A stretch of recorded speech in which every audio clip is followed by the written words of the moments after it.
हे दिव्य शक्ति, मुझे आगे जाने दीजिए। मेरे पिता की जान बचानी है। मुझे नील कमल चाहिए। मैं हेमा हूँ।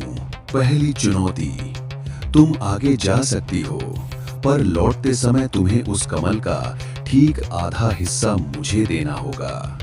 एक पंखुड़ी कम या ज्यादा और तुम इसी बर्फ में सदा के लिए जम जाओगी। क्या तैयार हो?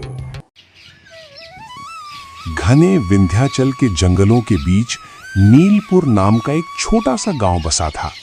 इसी गांव में मेघा नाम की एक बहादुर और दयालु लड़की अपने बूढ़े पिता विश्वजीत और छोटे भाई चिराग के साथ रहती थी।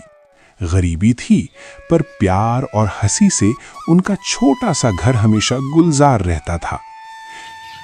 विश्वजीत बीमार रहता था। इस कारण मेघा जंगल से फल फूल और लकड़ियां इकट्ठा करके बाजार में बेचती और घर चलाती। ऐसे ही दिन गुजर रहे थे, लेकिन एक दिन सुबह मेघा घर के सामने काम कर रही होती है। तभी उसका भाई चिराग आता है और रोते हुए बोलता है, दीदी, जल्दी आओ, बाबूजी बेड से गिर गए हैं। मेघा और चिराग घर के अंदर जाते हैं और मेघा देखती है तो उसके पिता बेड से नीचे गिर गए थे और कुछ बोल नहीं रहे थे। इसलिए मेघा घबरा कर आवाज देती है, बाबूजी, हे भगवान, ये क्या हो गया? बाबूजी, मेरी आवाज सुनो। मेघा बेटी, मुझे सांस लेने में तकलीफ हो रही है। मेघा और चिराग विश्वजीत को उठाकर बेड पर लेटा देते हैं। बाबूजी, मैं वैद्य जी को बुलाती हूँ।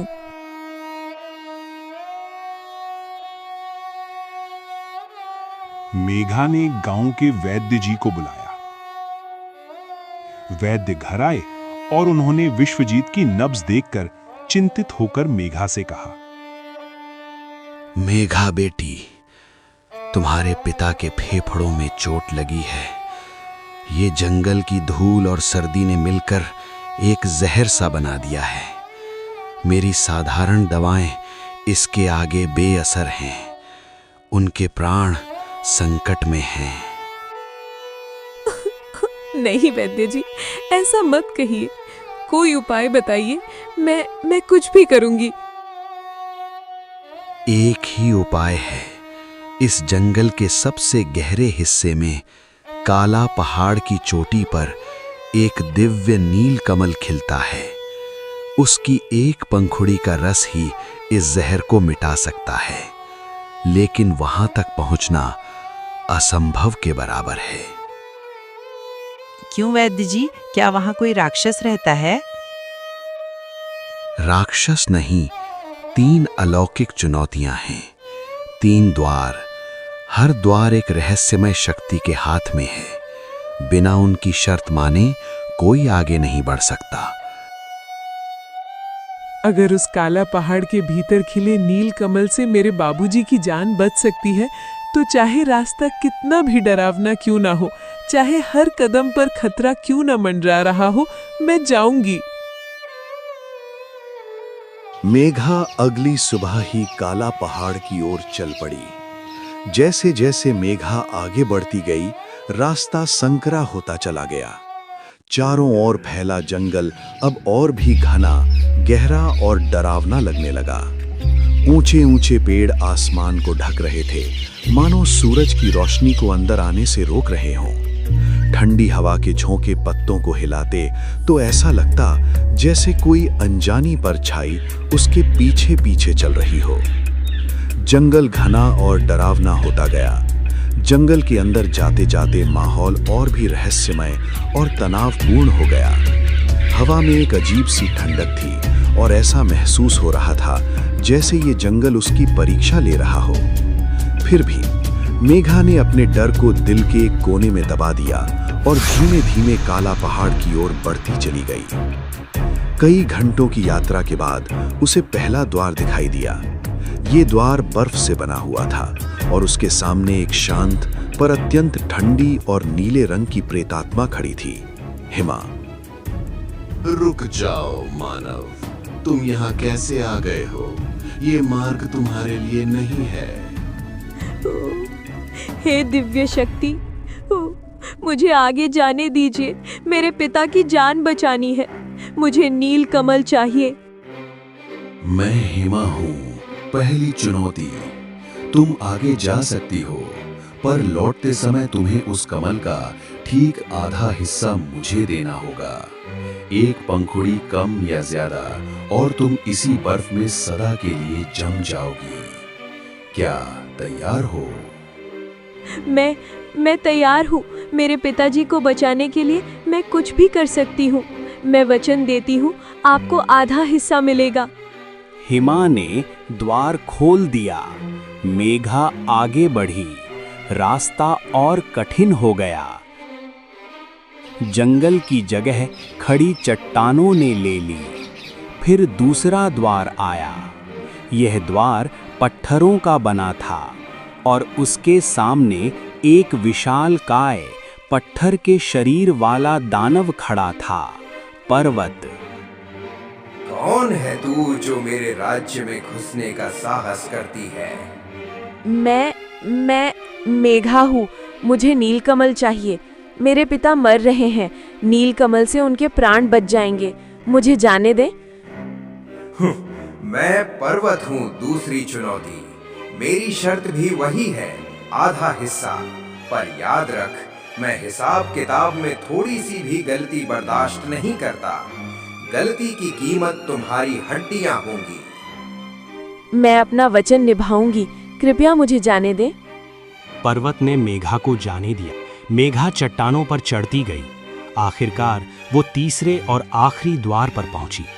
ये द्वार सोने के जाली की तरह बना था और उसके सामने एक तेजस्वी लेकिन अत्यंत क्रोधित दिखने वाली डायन खड़ी थी, तपस्या। तुमने 2 चुनौतियां पार कर ली मानव, लेकिन मैं सबसे कठिन हूँ। मैं तपस्या हूँ। तपस्या और त्याग की परीक्षा लेती हूँ। बोलो, क्या तुम सच में उस कमल का आधा हिस्सा मुझे देने को तैयार हो? तुम्हारे पिता को पूरा कमल चाहिए होगा। हाँ, मैं तैयार हूँ। मैंने वचन दिया है। न्याय का नियम है। मैं आप सबका हिस्सा दूंगी, भले ही मेरे पिता के लिए एक पंखुड़ी भी बचे। तुम्हारा निश्चल प्रेम और वचनबद्धता देखकर प्रसन्न हुई। आगे जाओ। तपस्या के द्वार के पार स्वर्ग जैसा दृश्य था। एक झरने के बीचों बीच चट्टान पर नील कमल खिला हुआ था। उसकी चमक अद्भुत थी। मेघा ने प्रणाम किया और कमल तोड़ा। उसके 8 पंखुड़ियां थीं। अब उसे हिसाब लगाना था। मुझे तीनों को आधा आधा देना है और पिताजी के लिए कुछ बचाना है। ओह, मैं समझी। अगर मैं हर बार आधा हिस्सा दूंगी तो मुझे शुरू में ही 8 पंखुड़ियों के साथ शुरुआत करनी चाहिए। तपस्या जी, मेरे पास 8 पंखुड़ियां हैं। आपके हिस्से की 4 पंखुड़ियां, ये लीजिए। तुमने सच्चाई से हिसाब रखा। तुम्हारी तपस्या सफल हुई। जाओ।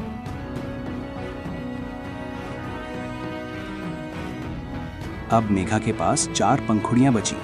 वह पर्वत के पास गई। दानवराज, मेरे पास 4 पंखुड़ियां हैं। ये है आपकी 2 पंखुड़ियां। वाह, एक छोटी सी लड़की ने इतना सटीक गणित रखा। तुम्हारा साहस सराहनीय है। तुम्हारे पिता अवश्य बचेंगे। आगे जाओ। अब मेघा के पास सिर्फ 2 पंखुड़ियां बची थीं। वह पहले द्वार पर हिमा के पास पहुंची। हिमा दीदी, ये है मेरे पास बची अंतिम 2 पंखुड़ियां। ये रही आपकी 1 पंखुड़ी। तुमने अपना वचन पूरी निष्ठा से निभाया। तुम्हारे हृदय में प्रेम की गर्मी ने मेरी ठंड को भी पिघला दिया। जाओ और अपने पिता को स्वस्थ करो। जैसे ही मेघा अंतिम एक पंखुड़ी लेकर आगे बढ़ी, एक चमत्कार हुआ। हिमा, पर्वत और तपस्या एक दिव्य ज्योति के रूप में प्रकट हुए। मेघा, हम कोई राक्षस नहीं है, हम इस नील कमल के संरक्षक देवता हैं। हमने तुम्हारी ममता और वचनबद्धता की परीक्षा ली। तुमने साबित कर दिया कि सच्चा प्रेम स्वार्थ से परे होता है। तुम्हारी इस एक पंखुड़ी में अब हम तीनों का आशीर्वाद समा गया है। ये अब एक साधारण पंखुड़ी नहीं, बल्कि संजीवनी कमल है। जाओ और अपने पिता को ये सुंघाओ। हे देवगण, आप सभी का मन से धन्यवाद। मेघा खुशी के आंसू बहाती हुई गांव वापस आई। उसने उस एक पंखुड़ी का रस निकालकर पिता को पिलाया। थोड़ी ही देर में चमत्कार हुआ। विश्वजीत का दर्द गायब हो गया। वह ठीक होने लगे और चेहरे पर रौनक लौट आई। वह अपने पैरों पर चलने लगे और इस तरह एक लड़की के निस्वार्थ प्रेम ने न सिर्फ अपने पिता को बचाया, बल्कि 3 दिव्य शक्तियों का आशीर्वाद भी पाया। याद रखो, हर चुनौती एक द्वार है और हर द्वार सच्चे इरादों से ही खुलता है।